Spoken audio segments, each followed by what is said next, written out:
Бүгдээрээ сайн байцгаана уу. Энэ бичлэг бол скалп төрлийн хамгийн сүүлийн бичлэг гэж ойлгож байна.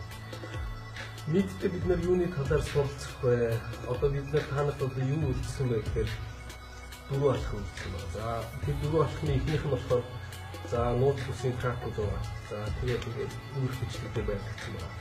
Хоёр дахь нь юуны трак байх вэ гэхээр M A V гэсэн трак. За гурав дахь нь болохоор level count юм. За энэ болохоор юу вэ гэхээр шинэ зүйлийг эзлэх гэж ойлгож байна. За тэгээд бүрэн тоолж сурснараа та нар яах вэ гэхээр links тэгээд swing төрлийн зүйлийг хийж чаддаг. За энэ бол одоо ингээд scalp-ийн хамгийн сүүлийн бичлэг энэ бичлэг гэж ойлгож байна. Тэгээд scalp-ийн бичлэг дуусаад одоо зөвхөн үндсэн зүйл болохоор links. За Brinks-ийн дараа юу вэ гэхээр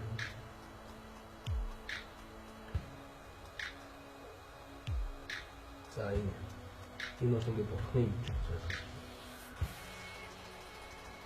За тэгэхээр одоо NAVV гэсэн зүйлийн талаар тайлбарч байна.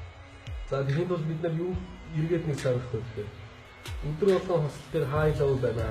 За тэгээд өмнөх юуны character хийсэн зүйл болохоор 750 болон 250 дээр байгаа бүсүүд нь болохоор high level дээр байхад нь сүрж ордог онцлог болохоор high level дээр ирсэн 750 болон 250 дээрээс орсон байгаа болохоор та нарын дундаж 80% байсан бол одоо энэ бичлэгийн дараа болохоор автоматар 90-95% болно юм байна. За тэгээд тэр нь юу гэсэн үг вэ? Бид нар өмнө дандаа high дээр үгүй бол өмнө дандаа low дээр ордог гэсэн бол одоо энэ ч байдаг алдартай бүс болох no entry zone дээр. За тэгээ энэ бичлэгийн гол үр дүн энэ бичлэгийн хамгийн эцсийн зорилго нь болохоор та нар одоо авсан ёсоор scalp-ийг одоо өөр хэмээс сурах шаардлагагүй боллоо гэж ойлгож байна. Яагаад гэх юм бол scalp-ийн энийг үйл босч байгаа юм бичлэг. M A D V гэсэн үсэг байна. За энэ бол ингээд Дэвидийн одын код гэж ойлгож байна. Маркетинг хоёрхан төрлийн үсэг байна. Нэг нь болохоор тренд, нөгөөх нь болохоор range.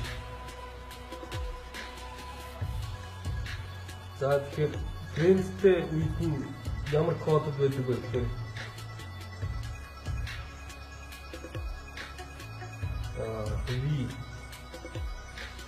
Java trend.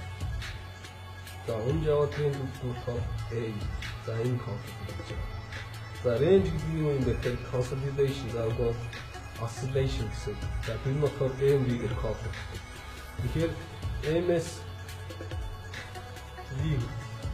V-гээс M trend юм. За тэгээд бид нар болохоор consolidation гэж байна. За тэгэхээр энэ тохиолдолд болохоор юу гэсэн үг вэ? MV гэдэг бол дандаа нөгөө 200-тай болон 750 дээр байх юм шиг. Хөдөлгөөнүүдийг одоо та нар ойлгосон байна.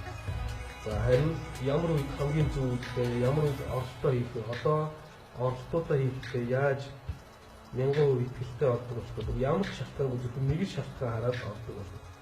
Тэгээд ерөөсөө ямар ч айдсгүй, ямар ч эргэлзээгүй өдөрт хүссэн хослолоосоо 100-аас 250 pp хийж чаддаг болно гэсэн. Хичнээн онцлогоор юун дээр ч хамаагүй ажиллаж байхыг хүсэж байна. Яг одооний ийм зүйлийг үзсний дараа та нар за албаасаар скалпийнхаа хонхныхоо үед хийж болно гэсэн. За тэгэхээр одоо ингээд тайлбарлахад үндсэн оролтууд гэж яг ямар үед орох нь зөв, ямар үед орох нь зохистой вэ гэхээр за энийг V гэж. За V байхад энд байх тоо. Яг авьяас үлдсэн. Энд орох юм бол оройтой. Энийг бол take out хийж байгаа. За V байхад ингэж орно. A байхад нэг.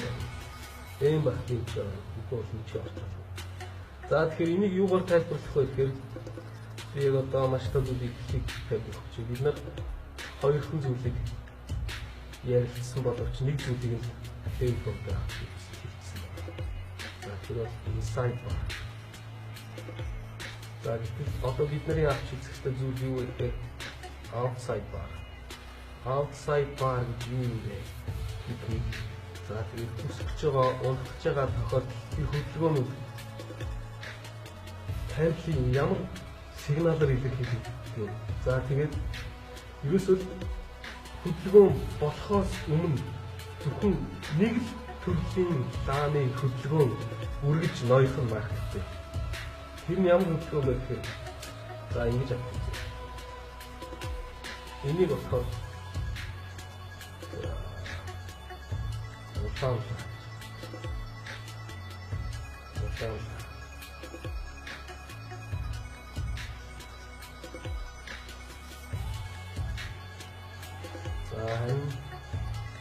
дараагийнх нь болохоор ногоон цаа.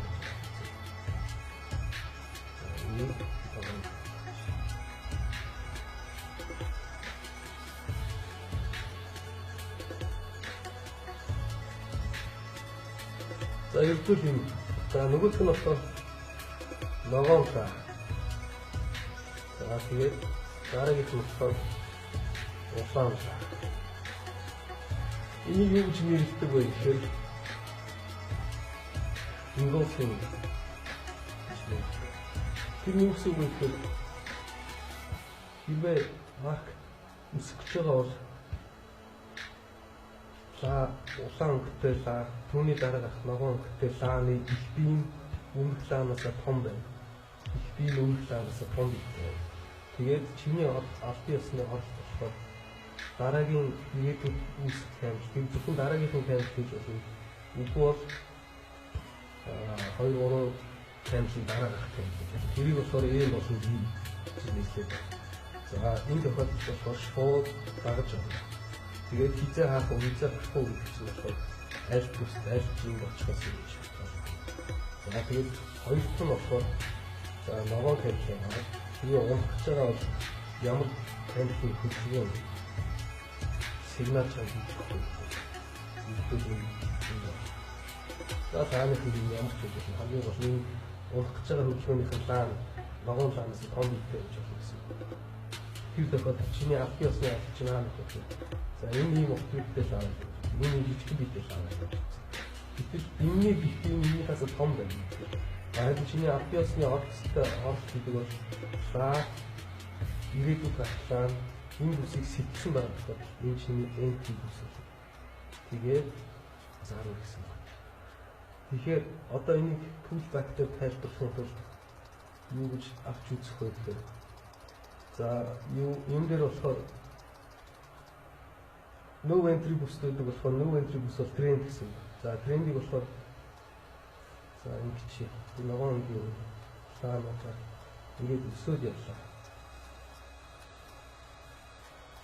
За үрсэж явж байгаа энэ бол ингээд дандаа хай гэсэн. Энэ бол аптрend гэсэн. Тэгээд хайн тогтворчлаа. За тэгээд ингээд доошоо өнөх юм байна. Ингээд өнөх байна. Энэ тохиолдолд яг үгүй энэ хай сэтгэл хүлээгээд ордог орчтыг контрол авах. Харин бидний зорилго нь хийж байгаа тэр лидер. Энэ болохоор яг үгүй ингээд энэ заанууд доошоо хийгээд ингээд ухаан байсан гэсэн том бийтэй ногоон цаа хэрэгтэй. Том бийтэй ногоон цаа гэсэн юм. Энэ ногоон цааны бийийг дараагийн цаа сэтгсэн дотор шинэ аппликейшн хийчихсэн. За тэгээд энэ төрлийн оролцоод энэ төрлийн хэрэглэлтүүд болохоор ердөөсөө юу ч харах шаардлагагүй. Зүгээр л мэдрэмжээр ороход 90% 95% оролцдог. Тэгээд одоо та нар өөрсдөө чартаас хараад мэдчихнэ гэдэг юм. Аяла одоо ийм үг гэж авах хэрэгтэй, тийм үг гэж авах хэрэгтэй юм гэж. За тэгээд би болон эм байгаа тохиолдолд 250-750-ийнхаа дээр болон жингээр болно. Өдрийн хай лоо байна гэсэн. Харин өдрийн no entry бүсдэр болохоор за ингофин гэдэг хаатай тэр оролцоод байж байгаа.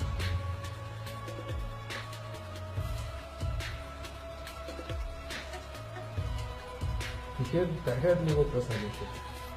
Юу өсөж байгаа бол ногоон цаа том бийтэй байх хэрэгтэй.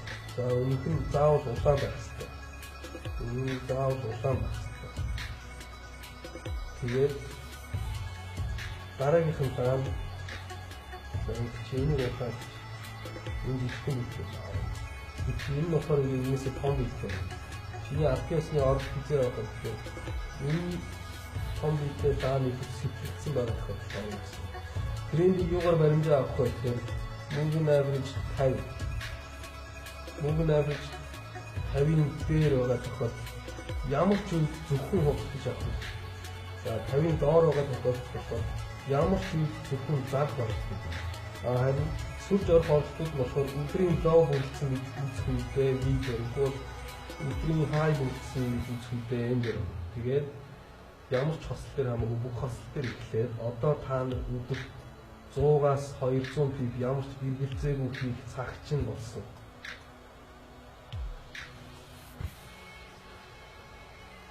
За тэгээд энэний дараагийн бичлэг болохоор энэ бол ингээ авто усны скальпийн төгсгөл байгаа.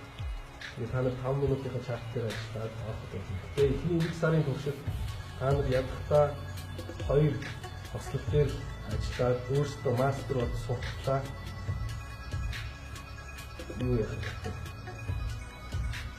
2 хослол дээр ажиллаж. Түүний дараагаас чиний метатрейдер чинь 10 хослол 20 хослол уншиж чадах уу? Тэр бүх хэмжээгээр оролцоод аваад явах таамаг. За тэгэхээр стоп loss гaalгүй юу хаан байх вэ? Хамгийн холдоо доод хэмжээний бол доод хэмжээний стоп loss байна. Тэгээд одоо энэ ч 2-1 гэсэн ratio байна. Энэ юу гэсэн үг вэ гэхээр